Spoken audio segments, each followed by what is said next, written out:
Air India की flight AI-171 Ahmedabad से London जा रही थी और टेक ऑफ के इमीडिएटली बाद ये फ्लाइट क्रैश हो जाती है। ये एयरक्राफ्ट एक बोइंग 787 ड्रीम लाइनर था।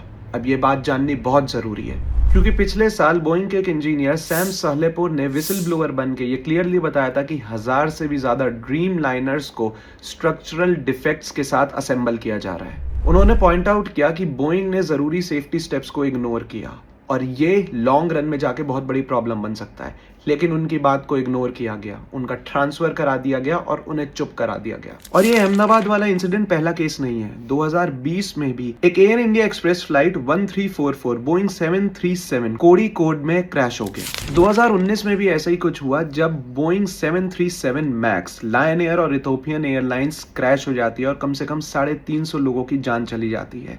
इसके बाद बोइंग ने PR रोल आउट की, अकाउंटेबिलिटी नहीं।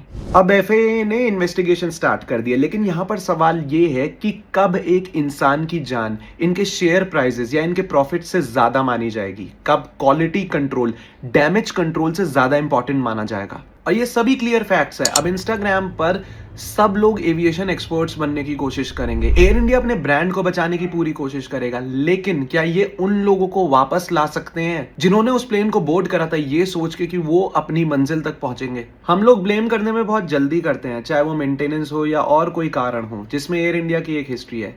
लेकिन चलिए इन्वेस्टिगेशन का इंतजार कर लेते हैं, लेकिन यहाँ एक बात को मत भूलिए, लार्जर पैटर्न। क्योंकि जब तक इन प्लेन्स को स्मार्टफोन्स की तरह बनाया जाएगा, जल्दी में कॉम्प्रोमाइज करके या फिर कॉर्पोरेट अर्जेंसी में, तो याद रखिए प्लेन क्रैश में सिर्फ मेटल नहीं टूटता, हजारों परिवार, सपने और उम्मीदें हमेशा के लिए टूट जाती हैं।